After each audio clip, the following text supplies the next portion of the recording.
У моей девушки завтра день рождения, и я ей подготовил один сюрприз. Она еще ничего не знает. Сейчас пойду и все расскажу. Лера, у тебя завтра день рождения, и я тебе подготовил один сюрприз. Мы с тобой едем на 4 дня на Канарские острова. Куда? Мы с тобой летим в 4-звездочный отель, и ты не будешь там готовить, потому что там будет all-inclusive. Завтра утром мы вылетаем на Тенерифе и возьмем тебя с собой. И кроме этого, в этом видео мы поговорим о психологии денег и о том, можно ли купить счастье за деньги. Если никто не против, мы начинаем.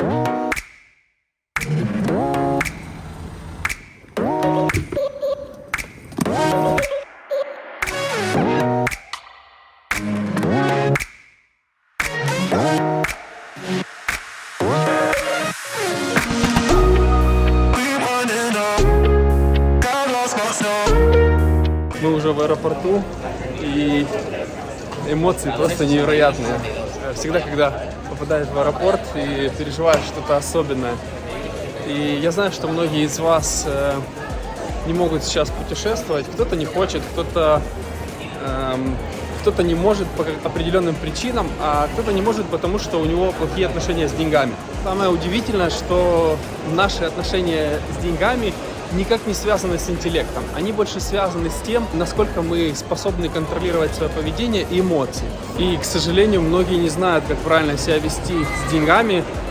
Гений, который потерял контроль над своими эмоциями, может превратиться в банкрота. И наоборот, обычный человек без финансового образования, если внедрить в свою жизнь набор привычек, то он станет богатым. И финансовый успех — это не тяжелая наука, это навык, который основан не на том, что ты знаешь, а то, как ты себя ведешь. Назовем этот навык психология денег, и в сегодняшнем видео мы обсудим на доступном языке, что влияет на эту психологию денег, что нам мешает стать богатыми и какие конкретные действия помогут внедрить этот навык в свою жизнь, чтобы у нас никогда не было проблем с деньгами. В конце этого видео мы обсудим главный вопрос: можно ли купить счастье за деньги.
Это один из самых прекрасных отелей, которые я когда-либо видел, и территория нереально огромная. Я очень постараюсь вам показать все. Ну, а что касается темы сегодняшнего видео, давай поговорим о том, что вообще влияет на наши отношения с деньгами. И первый фактор — это место, где ты родился. Человек, который родился в семье или в стране, в которой не хватало денег, он склонен к тому, чтобы переоценивать реальную стоимость денег. Для таких людей накопление материальных средств может казаться смыслом жизни и целью номером один. С другой стороны, если человек родился и вырос в достатке, и у него все было, он склонен недооценивать реальную стоимость денег. Даже очень часто будет легко с ними расставаться. И очень часто люди, которые относятся к этой категории, будут стараться уходить от реальности при помощи наркотических веществ, алкоголя или игромании. Поэтому то, что имеет смысл для одного человека, который родился в бедной семье, может не иметь никакого смысла для человека, который рос в достатке. Кроме этого, на наши отношения с деньгами очень сильно влияют наши убеждения, которые нам достались от общества. Например, то, что богатые воруют, или то, что деньги очень сложно заработать. Таких убеждений очень много, и большинство из них никакой связи с реальностью не имеют. Я сам очень долго избавлялся от лимитирующих убеждений и прорабатывал их как аффирмации. И еще один фактор, который влияет на нашу психологию денег, это время, в которое мы родились. Если человек родился во время голода или войны, когда было недостаточно еды и не было комфортных условий для жизни, то для него высшим уровнем наслаждения во взрослой жизни это будет кушать 3 раза в день и иметь свою квартиру. С другой стороны, если ребенок родился и вырос во время роста экономики, то еда и квартира для него не будет на первом месте. Он, скорее всего, будет искать такую работу, которая будет ему доставлять удовольствие, и он никогда не будет батрачить ради еды. И большинство людей, которые относятся к этой категории, во всем ищут смысл и пытаются раскрыть свой творческий потенциал. Till the break of dawn, come on now that you're feeling so, oh baby.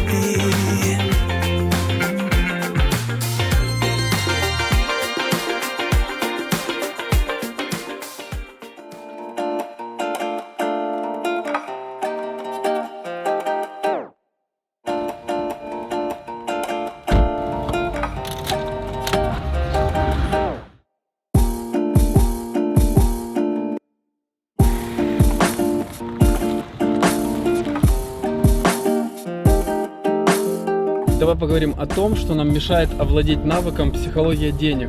И первая, самая главная ошибка – это зависимость от одного источника доходов. Если жить от зарплаты до зарплаты без сбережений, то есть риск остаться без этого единственного источника доходов и остаться без денег. Поэтому очень важно иметь определенный запас денежных средств на тот случай, если мы лишимся этого единственного источника доходов, пока не найдем другой.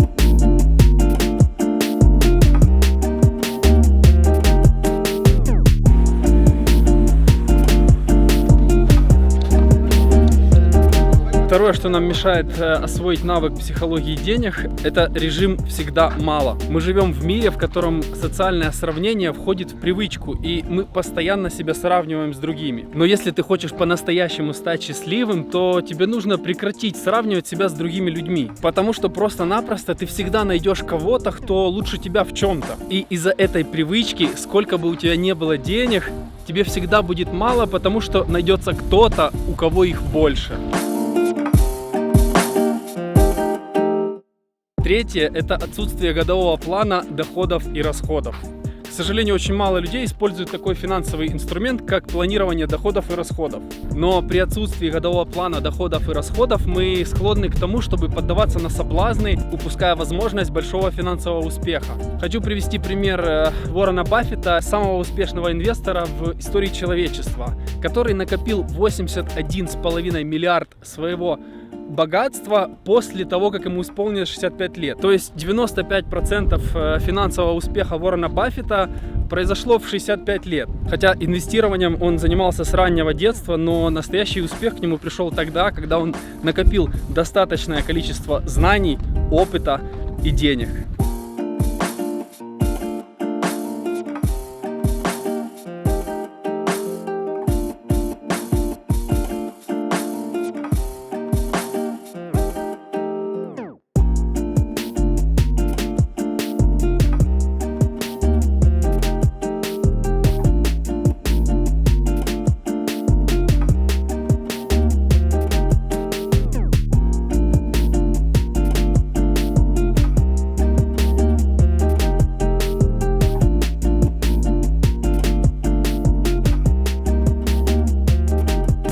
4 – это слепой оптимизм. Я вообще оптимистичный человек, те, кто меня знает, могут это подтвердить, но на одном оптимизме хорошие отношения с деньгами не построишь. Тут нужен баланс, поэтому нужно каждый день жить и быть готовым к самому пессимистичному сценарию, но при этом строить оптимистичные планы на будущее.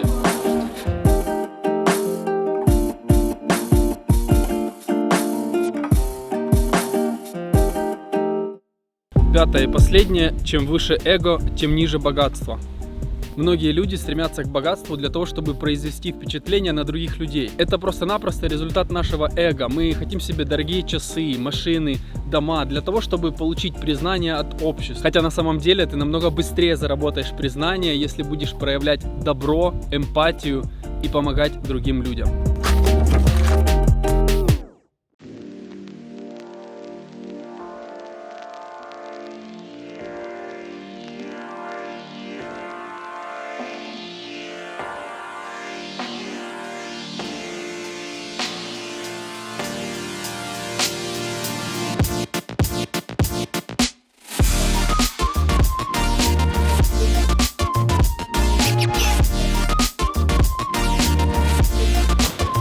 Давай теперь поговорим про те навыки, которые помогают улучшать отношения с деньгами. И самое первое – это определить свое сколько и зачем. Все очень просто. Здесь нужно определить, какая конкретно сумма тебе нужна каждый месяц и зачем. Как только ты определишь сумму и что ты с ней будешь делать, только тогда ты сможешь начать свой вдохновляющий путь от текущей ситуации к желаемой. Второй по важности навык психологии денег – это остановить рост потребительских расходов в то время, когда растут доходы. Ни для кого не секрет, что все работают на рост доходов, но одновременно с ростом наших доходов растут и расходы. Здесь вроде бы как все логично, я же заслужил, и я могу и потратить. Но давай разберемся с этим поподробнее. Если наши расходы будут расти вместе с нашими доходами, то зачем тогда зарабатывать больше, если при этом придется работать больше? Поэтому все равно ты будешь тратить с каждым разом все больше и больше, в этом нет никакого смысла. Третий навык – позволить себе ошибаться.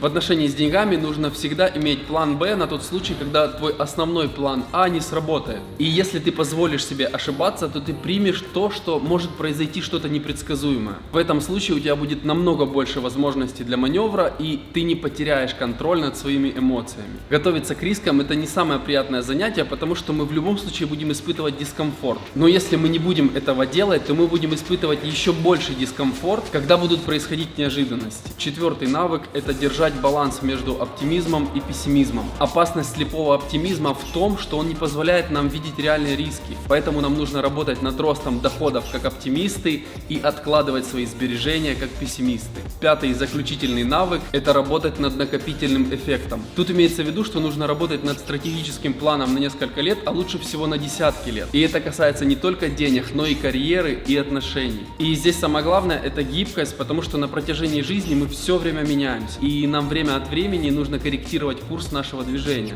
Тот же Уоррен Баффет стал таким успешным только потому, что он десятки лет развивался и работал в одном направлении. Но на самом деле многие из нас так сильно меняются на протяжении жизни, что не хотят двигаться в одном и том же направлении. Поэтому не обязательно двигаться в том направлении, которое ты выбрал, но нужно очень тщательно подойти к его выбору. Лучше выбрать новый вдохновляющий путь сейчас, сколько бы тебе лет не было, и позволить ему расти и развиваться.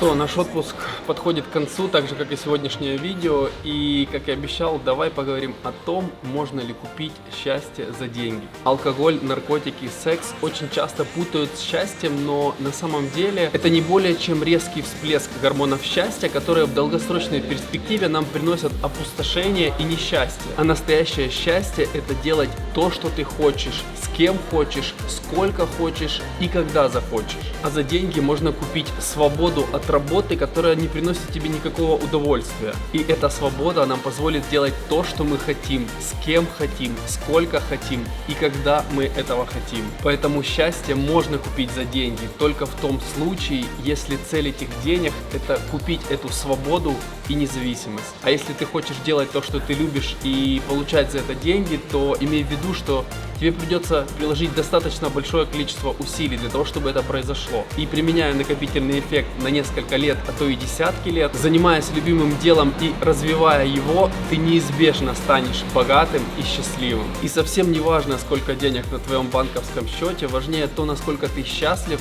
и какие эмоции переживаешь в конце дня. И я сам не идеален в отношении с деньгами, но, по крайней мере, я каждый день стараюсь становиться лучше и применять все советы, о которых мы сегодня поговорили. Был рад всех видеть, спасибо тебе за просмотр, увидимся в следующем видео, пока!